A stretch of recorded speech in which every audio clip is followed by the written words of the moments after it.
Mediodía, en este penúltimo día de la semana, querido Daniel Rosich, como siempre el gusto enorme de recibirte. Bienvenido, buenas tardes, ¿cómo te va? Pero muy bien, Flavio. Bueno, está mal decir muy bien, porque ¿sabes dónde estaría hoy si esto de la pandemia no estaría, bueno, cambiando la realidad del mundo?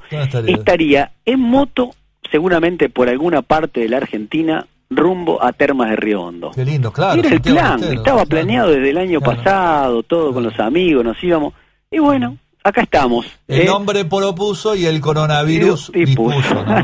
Claro. Sí, así que bueno. ¿Qué tema todo esto, Dani? ¿Qué tema? La verdad, recién acá me dice, mirá el Cofla, y que dice, ¿cómo estás, amigo? Dice, ya no va a estar el MotoGP, pero esperamos a Dani. Cuídate. Y dice, Dorna Sport solo quiere correr lo antes posible y las fechas que se pudieran arreglar, pero ya empezaron a manejar la opción de suspender este año. Yo no lo leí, el Cofla tiene buena info, sí, siempre. Bueno, lo que pasa es que todo se supone. Vamos a empezar, Flavio. Sí. Se suspendió, bueno, Qatar, que quedó a medias porque corrió las categorías menores. Sí.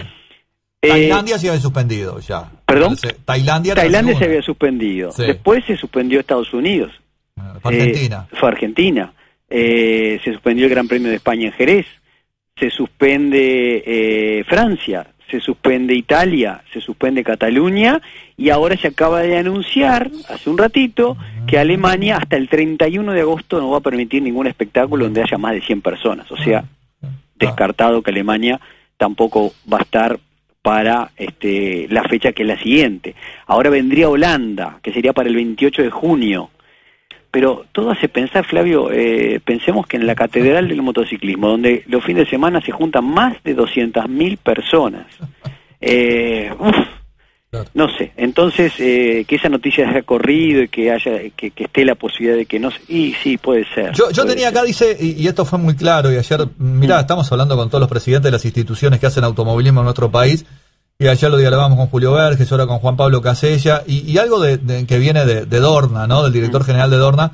Dice, cuando sepamos qué día podemos empezar, sabemos de cuántos fines de semana vamos a disponer. Exacto. Hasta Navidad, porque la idea es que termine en este 2020, ¿no?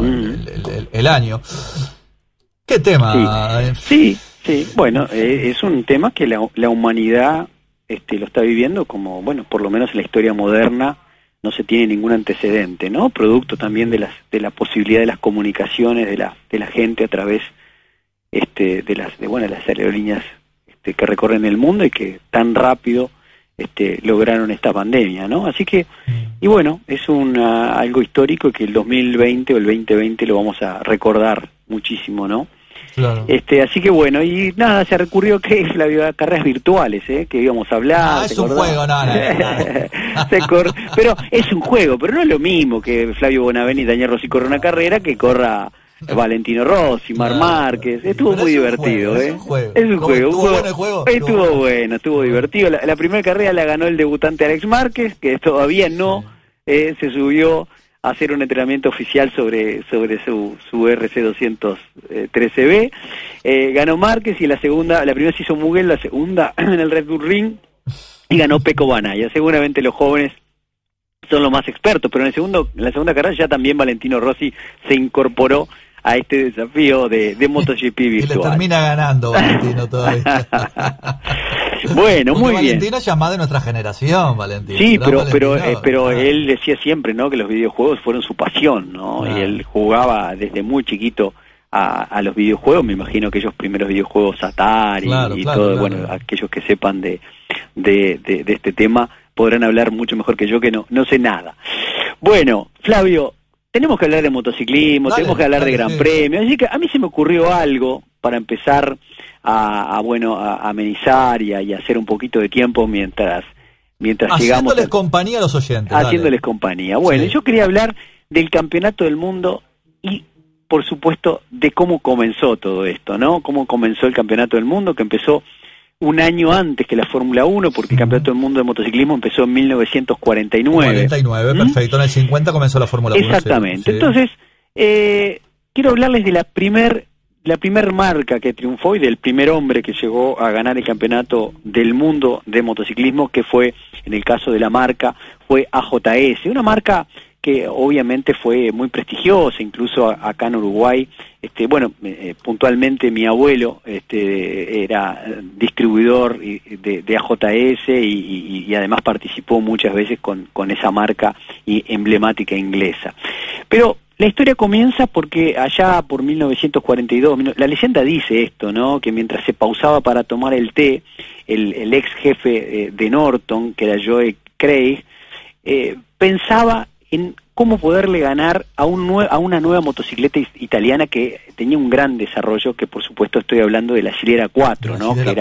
Que era una moto fantástica que ya en 1939, porque a veces uno piensa en un motor 4 cilindros y piensa que en algo moderno, algo que es de los 70, ¿no? Pero no, ya en 1939, repito, la firma italiana Gilera trae un motor transversal, con una pequeña inclinación de 30 grados, así como es la disposición de una IZM1 de Valentino Rossi, bueno, allá con las diferencias evidentes de un motor refrigerado por agua, pero sí tenía un doble rodileo a la cabeza, en ese momento con 2 válvulas a 90 grados, con un encendido, mirá qué curioso, Magneti Marelli, Flavio, el encendido que hoy, o mejor dicho, la electrónica que hoy tienen todas las motos de MotoGP, ¿no? Esa monomarca de encendido que es Magneti Marelli, ya aquella Gilera de 1939 venía equipada con ese Magneti Marelli.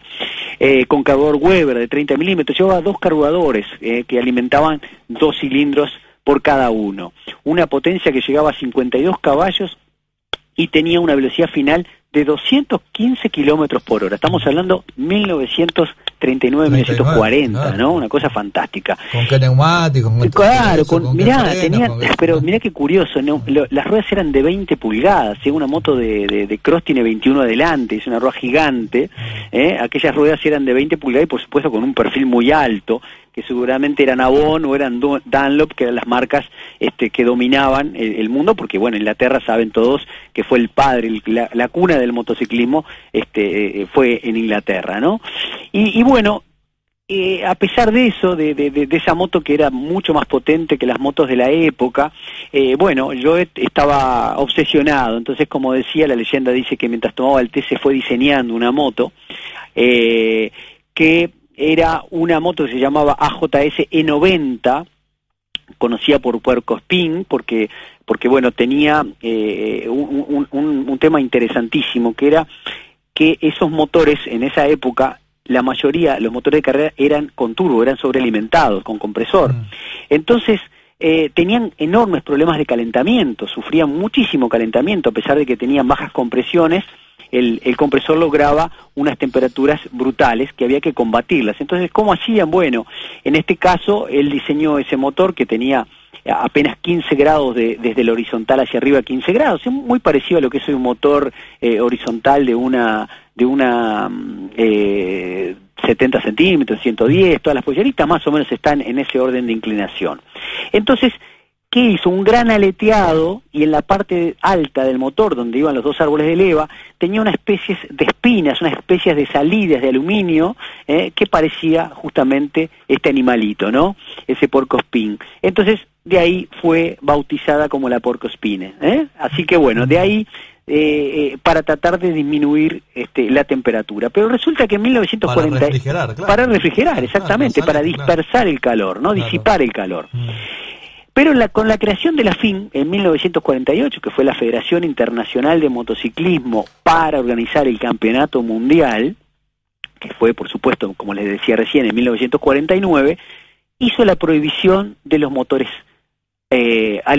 sobrealimentados. Así que desaparece el turbo y Joe se encuentra con un motor que tiene que hacerlo con aspiración atmosférica común, y tenía ese diseño hecho, a pesar de que estaba diseñado para el sobrealimentado. Pero bueno, con eso trabajó para poder desafiar a la Gilera 4 cilindros y por supuesto a Norton, que era otro gran contrincante en materia de quién iba a ser el campeonato del mundo. Así que bueno, utiliza una horquilla telescópica hidráulica AMC que era revolucionaria. Recuerden que en esa época la mayoría de las motocicletas, las suspensiones eran por paralelogramo, ¿no? Funcionaban por torsión o tenían un pequeño muelle central, y el paralelogramo que trabajaba con pocas distancias y por supuesto con prácticamente nada de retroceso y de absorción hidráulica como tiene hoy un amortiguador moderno, ¿no? Así que bueno, aparece esa moto con ese amortiguador que la hace mucho más manejable que el resto de las motos. Y otra curiosidad fue el basculante trasero, que tampoco se aplicaba. Un basculante como los tenemos hoy en las motos comunes, solo que no monoamortiguador, por supuesto tenía dos amortiguadores hidráulicos, que era el encargado de dominar ese basculante. Eso fue un diseño realmente revolucionario, y con esa transformación, ese trabajo, porque otro de los problemas que había era el combustible, el mismo combustible que se alimentaba la iluminación es lo que usaban las motos, entonces el octanaje era muy bajo. Bueno, él trabaja sobre ese tema para poder aumentar la compresión, porque al no dejar de ser un motor sobrealimentado, empezó a ser un pistón que tenía ya una cabeza esférica o semiesférica, para lograr aumentar la compresión, y de esa manera consiguió 50 caballos contra los 52 caballos que tenía la 4 cilindros italiana. Consigue los 50 caballos y una velocidad final de 195 kilómetros, que se acercaba bastante. Bueno, y con eso fue a competir el campeonato mundial, y como consecuencia fue la primera carrera se hizo por supuesto en la isla de Man, era el primer gran premio del año. Y en esa ocasión puntualmente ganó Harold Daniels, que fue el primer piloto que ganó una fecha de campeonato en el mundo, y lo hizo por supuesto con una Norton, porque era la casa de Norton ahí en la isla de Man, y tenían un gran desarrollo para que esa Norton, creo que era A20, lograra ese primer triunfo. La segunda carrera se corrió en Suiza, en Berna, y ahí sí gana, el 3 de julio de 1949, Graham gana la primera carrera con la AJS. La segunda carrera logra el segundo lugar, fue en la catedral justamente del motociclismo, en Holanda, en Assen, y por supuesto fue un sábado, ¿no? Así que gana su segunda carrera. En Bélgica no consigue llegar, en Francorchamps, logra así ganar la quinta carrera, que fue en Ulster, en la ciudad de Brestfast, que consigue su tercer triunfo y último, por supuesto, porque después termina tercero en la carrera del 4 de septiembre, que fue que las carreras de las naciones, que era en Monza. Así que con estas 6 fechas, la JS y que fueron eran pocas carreras, que fueron 6 carreras. 6 carreras, exactamente, 6 carreras, de las cuales, como te decía, 3 las ganó la JS con Graham, y bueno, de esa forma consigue el primer campeonato mundial con una moto que, como les contaba, había sido diseñada y desarrollada para ser sobrealimentada, ¿no? Pero tiene varias curiosidades. Por ejemplo, uno piensa hoy en una 500, ¿no, Flavio? Dice, ¿cuánto pesa una 500? Una 500 no, estoy hablando mal, un MotoGP. ¿Cuánto pesa hoy? Y estamos hablando que tiene un peso por reglamentación FIT de 150 kilos. Sí. Si uno se va hasta 1949, uno podría decir, bueno, no existían los materiales que hay hoy, lo livianos que eran. ¿Cuánto pesaba una moto de Gran Premio, no? Y es curioso, porque pesaba en aquel momento, y con todo la falta de tecnología que hoy tenemos, pesaba 145 kilos. Es curiosísimo, ¿no? De hecho, lo más curioso... Con los materiales que hay ahora. Exacto, ¿no? Dani, me está encantando todo este tema. Sí. Lamentablemente la seguimos la semana que viene, sí, porque aparte me gustaría saber cuándo salen del continente o salen de Europa, en qué año, todo ese tipo de cosas, pero la seguimos la semana que viene. Antes, dice, un saludo a Daniel. ¿Qué fue lo máximo del motociclismo mundial que corrió alguna vez en Uruguay? Que fue algo, porque vos corriste un mundial, dice arriba Valentino Rossi. Dice, ¿qué fue lo máximo del motociclismo mundial que corrió alguna vez en Uruguay? El latinoamericano, ¿no? Sí, en Uruguay, claro, fechas que fueron internacionales. Ahora estuvo Carlos Lavado, estuvo... Sí, Iván Palacese, que después fueron figuras del Mundial. Sí, y con motos además que eran del Mundial, ¿no? Claro. La moto Iván Palacese fue la de Eugenio Lazzarini, que fue campeón del mundo en 1976. Y en el año 77 la compra Iván Palacese, y bueno, tuvimos la oportunidad, y esa moto está acá en Uruguay, y la tiene Alberto Plaván, además. Mirá vos, digamos, con un Benemoto, que era el representante de Yamaha en Venezuela, que fue, bueno, con Lavado y con Palacese, que tuvo mucho que ver. De eso también me gustaría, Dani, mirá, te estoy tirando, pero me tengo que ir, dice John Surtes, dice, único caso campeón de motociclismo de Fórmula 1. De Fórmula 1 y de motociclismo. Y ya para cerrar, dice, buen día, Flavio. El coronavirus pudo suspender los eventos, pero no pudo suspender los comentarios del ser diferente de las dos ruedas. El gran Daniel, abrazo para los dos. Con este mimo, Daniel, buena jornada, mejor fin de semana. Muchísimas gracias. Tengo un saludo. No sé que no doy muchos saludos, pero hoy tengo un saludo. Quiero mandarle un saludo a Daniel Gago, que hoy es el cumpleaños. Mandarle un abrazo desde acá, desde la radio. Abrazo, gracias. Querido amigo, que pasen bien. La seguimos, me gustó el tema, la próxima semana, hay varios temas. ¿Cuándo sale de Europa? ¿Cuántas carreras? Sí, el próximo nos vamos a años 50 y vamos a contar cómo la chilera consigue su primer campeonato del mundo. Gracias. Abrazo grande para todos. Gracias, Dani, nos vamos.